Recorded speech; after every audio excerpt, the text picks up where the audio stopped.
Hi, പുതിയൊരു വീഡിയോയിലേക്ക് എല്ലാ കൂട്ടുകാർക്കും സ്വാഗതം. ഇന്ന് വന്നിരിക്കുന്നത് നിങ്ങൾ ടൈറ്റിൽ കണ്ട പോലെ തന്നെ ഒരു ബിരിയാണി വെക്കൽ അപാരതയുമായിട്ടാണ് കേട്ടോ. ഞങ്ങളുടെ വീട്ടിൽ എന്ത് പരിപാടി ഉണ്ടെങ്കിലും ഞങ്ങൾ വീട്ടിൽ സദ്യയാണ് കേട്ടോ ഉണ്ടാക്കാറുള്ളത്.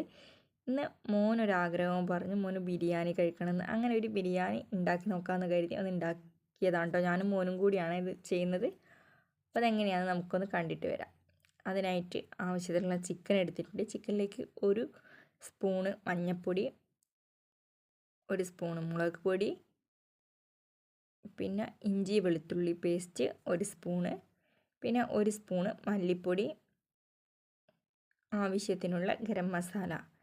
ഇത്രയും സാധനങ്ങൾ ചേർത്തതിന് ശേഷം നന്നായിട്ടൊന്ന് മിക്സ് ചെയ്തെടുക്കുക. അപ്പോൾ ഞാൻ കൈകൊണ്ട് തന്നെയാണ് കേട്ടോ മിക്സ് ചെയ്തെടുക്കുന്നത്.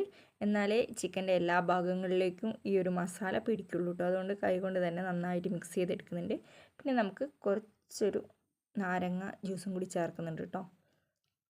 അപ്പോൾ എല്ലാം ചേർത്തതിന് ശേഷം നന്നായിട്ടൊന്ന് മിക്സ് ചെയ്തെടുക്കുക. മിക്സ് ചെയ്തതിന് ശേഷം നമുക്കിനി ഇതിലേക്ക് ഉപ്പും കൂടി ചേർത്ത് കൊടുക്കാനുണ്ട് കേട്ടോ. അപ്പോൾ പൊടികളൊക്കെ മിക്സ് ചെയ്തതിന് ശേഷമാണ് ഉപ്പ് പൊടി ചേർക്കുന്നത്. അപ്പോൾ ഇനി ആവശ്യത്തിനുള്ള ഉപ്പും കൂടി ചേർത്ത് വീണ്ടും നന്നായിട്ടൊന്ന് മിക്സ് ചെയ്തെടുക്കുക. എന്നിട്ട് നമ്മളിത് 1 മണിക്കൂർ നേരം ഫ്രിഡ്ജിൽ വെക്കുക കേട്ടോ. 1 മണിക്കൂർ ഇത് റെസ്റ്റ് ചെയ്യാനായിട്ട് നമുക്ക് ഫ്രിഡ്ജിലേക്ക് കയറ്റി വെക്കാം. അപ്പോൾ ആ ഒരു സമയം കൂടി നമുക്കിതിലേക്കുള്ള റൈസ് തയ്യാറാക്കിയെടുക്കുന്നത് എങ്ങനെയാണെന്ന് കണ്ടിട്ട് വരാം. അപ്പോൾ അതിനായിട്ട് ഞാൻ 4 ഗ്ലാസ് അരിയാണ് കേട്ടോ എടുത്തിട്ടുള്ളത്. അപ്പോൾ 4 ഗ്ലാസ് അരി നന്നായിട്ട് കഴുകി കുതിർത്ത് വെച്ചിട്ടുണ്ട്. അരമണിക്കൂർ നേരം ഇത് കുതിർത്ത് വെക്കുന്നുണ്ട് കേട്ടോ. കുതിർത്ത് വെച്ചതിന് ശേഷം ഊറ്റിയെടുത്ത അരിയാണ് നിങ്ങൾ കാണുന്നത്. ഇനി നമുക്കൊരു പാത്രം അടുപ്പിൽ വെച്ചിട്ട് ഞാനിതൊക്കെ വിറകടുപ്പിലാണ് കേട്ടോ ചെയ്തെടുക്കുന്നത്. ഒരു ചെമ്പ് വിറകടുപ്പിൽ വെച്ചിട്ടുണ്ട്. ഇനി ഞാൻ അതിലേക്ക് ഡാൽഡയാണ് കേട്ടോ ചേർത്ത് കൊടുക്കുന്നത്. ഞാൻ ഓയിലിന് വേണ്ടിയിട്ട് മോനെ പറഞ്ഞയച്ച് ഇപ്പോൾ എഴുതിയ ലിസ്റ്റിൽ നെയ്യ് കൂടി എഴുതിയിട്ടുണ്ടായിരുന്നു. അപ്പോൾ നെയ്ക്ക് പകരം കടക്കാരൻ കൊടുത്തയച്ചത് ഡാൽഡയാണ് കേട്ടോ. അപ്പോൾ ഡാൽഡ വെച്ചിട്ടൊന്ന് ചെയ്ത് നോക്കാമെന്ന് കരുതി ഡാൽഡ വെച്ചിട്ട് ആദ്യമായിട്ടാണ് കേട്ടോ തയ്യാറാക്കുന്നത്. ഇതിന് മുമ്പ് ചെയ്ത സമയത്ത് ഓയിൽ വെച്ചിട്ട് തന്നെയാണ് ചെയ്തത്. ആകെ 2 വട്ടമേ ചെയ്തിട്ടുള്ളൂ. അത് കുറേ ആയിട്ടോ ചെയ്തിട്ട്. അപ്പോൾ ഇനി നമുക്ക് കറുവപ്പട്ട, ഗ്രാമ്പു, അതിലേക്കുള്ള എല്ലാ സാധനങ്ങളും, ഏലക്ക അങ്ങനെയുള്ള സാധനങ്ങളൊക്കെ ഒന്ന് ഈ ഒരു ഡാൽഡയിലേക്ക് ഇട്ട് നന്നായിട്ട് മൂപ്പിച്ചെടുക്കുക. അതിന് ശേഷം 4 ഗ്ലാസ് അരിക്ക് ഞാൻ 8 ഗ്ലാസ് വെള്ളമാണ് എടുത്തിട്ടുള്ളത്. അപ്പോൾ 8 ഗ്ലാസ് വെള്ളം എടുത്തതിന് ശേഷം ഇതിലേക്ക് ചേർത്ത് ഇനി അത് നന്നായി തിളയ്ക്കുന്ന വരെ നമുക്കൊന്ന് വെയിറ്റ് ചെയ്യണം. ആ തിളച്ച് വരുന്ന സമയമാകുമ്പോൾ നമുക്ക് ആവശ്യത്തിനുള്ള ഉപ്പും കൂടി ഒന്ന് ചേർത്ത് കൊടുക്കാം കേട്ടോ. അപ്പം ഞാൻ ആവശ്യത്തിനുള്ള ഉപ്പും കൂടി ചേർത്തിട്ടുണ്ട്. ഇനി നന്നായി തിള വരുന്ന സമയത്ത് നമുക്ക് നമ്മൾ നേരത്തെ കഴുകി കുതിർത്ത് ഊറ്റി വെച്ചിട്ടുള്ള അരി ഈ ഒരു ചെമ്പിലേക്ക് ചേർത്ത് കൊടുക്കാം കേട്ടോ. അപ്പം ബിരിയാണി വെച്ച് ശീലമൊന്നുമില്ല, എന്നാലും നല്ല പെർഫെക്റ്റായിട്ട് കിട്ടിയിട്ടുണ്ട്. ഇനി ഈ ഒരു അരി വേവുന്നത് വരെ നമുക്കൊന്ന് വെയിറ്റ് ചെയ്യാം കേട്ടോ. അപ്പോൾ അത് നന്നായിട്ടൊന്ന് അരി ഇട്ടതിന് ശേഷം നന്നായിട്ടൊന്ന് ഇളക്കി യോജിപ്പിക്കുക, ഉപ്പെല്ലാം ഒന്ന് ബാലൻസ് ചെയ്യാൻ വേണ്ടിയിട്ട്. അപ്പോൾ നന്നായിട്ട് നമ്മൾ ഇളക്കി കൊടുക്കുക കേട്ടോ. അതിന് ശേഷം നമുക്ക് ഇത് അടച്ച് വെച്ച് ഒന്ന് വേവിച്ചെടുക്കാം കേട്ടോ.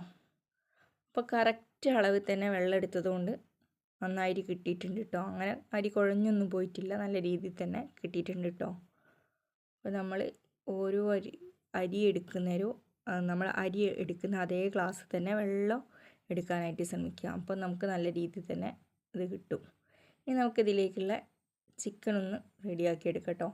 അപ്പോൾ ഇതിൻ്റേക്കുള്ള മസാല ഞാനൊരു വെറൈറ്റി രീതിയിലാണ് തയ്യാറാക്കുന്നത്. എങ്ങനെയാണോ ബിരിയാണിക്ക് തയ്യാറാക്കുന്നത് എനിക്കറിയില്ല. അപ്പോൾ എനിക്കിഷ്ടപ്പെടുന്നത് ചിക്കൻ പൊരിച്ചിട്ടുള്ള ഒരു മസാലയാണ് കേട്ടോ എനിക്ക് കൂടുതൽ ഇഷ്ടം. അതുകൊണ്ട് തന്നെ ഞാൻ നേരത്തെ നമ്മൾ മസാല പുരട്ടി വെച്ച ചിക്കൻ ഒന്ന് ചെറുതായിട്ടൊന്ന് പൊരിച്ചെടുക്കുന്നുണ്ട് കേട്ടോ.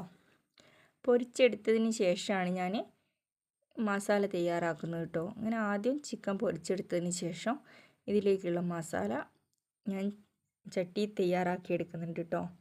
അപ്പോൾ ഒരു നന്നായിട്ട് പൊരിച്ചെടുക്കൊന്നും വേണ്ട, എന്നാലും നമ്മൾ ചിക്കൻ പൊരിച്ചതാണ് തോന്നുന്ന രീതിയിലേക്കൊന്ന് പൊരിച്ചെടുക്കുക കേട്ടോ. എന്നിട്ട് ഈ ചിക്കനൊക്കെ മാറ്റി വെച്ചതിന് ശേഷം നമുക്കിതിലേക്ക് മസാല തയ്യാറാക്കാനുള്ള വലിയുള്ളി ഞാനൊരു 4 വലിയുള്ളി എടുത്തിട്ടുണ്ട് കേട്ടോ. 4 വലിയുള്ളി എടുത്തിട്ടുണ്ട്. അപ്പോൾ ചീനിച്ചട്ടി വീണ്ടും അടുപ്പത്ത് വെച്ച് ഇനി നമുക്ക് ആ വലിയുള്ളിയും അതിൻ്റെ കൂടെ പച്ചമുളക് എടുത്തിട്ടുണ്ട് കേട്ടോ. ഒരു 3 പച്ചമുളക് എടുത്തിട്ടുണ്ട്. അതും കൂടി ഈ ഒരു ചീനിച്ചട്ടിയിലേക്ക് ചേർത്ത് കൊടുക്കുക. അതിനുശേഷം നന്നായിട്ടൊന്ന് വഴറ്റിയെടുക്കുക. ഇത് നന്നായിട്ട് വഴന്ന് വരുന്ന സമയമാകുമ്പോൾ നമുക്കിതിലേക്ക് തക്കാളി ഒക്കെ ചേർക്കാം കേട്ടോ. തക്കാളി, വെളുത്തുള്ളി, ഇഞ്ചി പേസ്റ്റ് ഒക്കെ ചേർത്ത് നന്നായിട്ട് വീണ്ടും വഴറ്റിയെടുക്കുക. അതിനുശേഷം ഇതിലേക്കുള്ള മസാലകൾ കൂടി ചേർക്കേണ്ടതുണ്ട് കേട്ടോ. അപ്പോൾ ഏകദേശം ഇത് നന്നായിട്ട് വഴന്ന് വരുന്ന സമയമുണ്ട്. അപ്പോൾ ഉള്ളി നമുക്ക് പെട്ടെന്ന് വഴന്ന് കിട്ടാനായിട്ട് കുറച്ച് ഉപ്പും കൂടി ചേർത്ത് കൊടുക്കാം കേട്ടോ. അപ്പോൾ വേഗം വഴന്ന് കിട്ടും. അപ്പോൾ ഇത് പിന്നെ ഇരുമ്പിൻ്റെ ചീനിച്ചട്ടി ആയതുകൊണ്ട് തന്നെ വേഗം വഴന്ന് കിട്ടിയിട്ടുണ്ട് കേട്ടോ. ഇനി ഞാൻ ഇതിലേക്ക് തക്കാളി ചേർക്കുന്നുണ്ട് കേട്ടോ. അപ്പോൾ 3 തക്കാളി എടുത്തിട്ടുണ്ട് കേട്ടോ. ഞാൻ 3 തക്കാളി നന്നായിട്ട് വഴറ്റിയെടുക്കുക. ഇനി ഇഞ്ചി വെളുത്തുള്ളി പേസ്റ്റും കൂടി ഇതിൽ ചേർക്കുന്നുണ്ട് കേട്ടോ. അതുപോലെ നമുക്കിതിലേക്ക് മസാലയ്ക്കുള്ള പൊടികളും കൂടി ചേർത്ത് കൊടുക്കാം കേട്ടോ.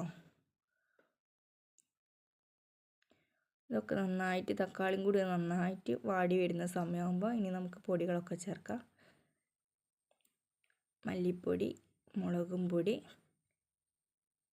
കുറച്ച് മഞ്ഞൾപ്പൊടി, ഇത്രയും കാര്യങ്ങൾ ചേർത്ത് കുറച്ചൊരു ഗരം മസാലയും കൂടി ഇതിൽ ചേർക്കുന്നുണ്ട് കേട്ടോ. അപ്പോൾ നല്ലൊരു ടേസ്റ്റ് കിട്ടാൻ വേണ്ടിയിട്ടാണിത്.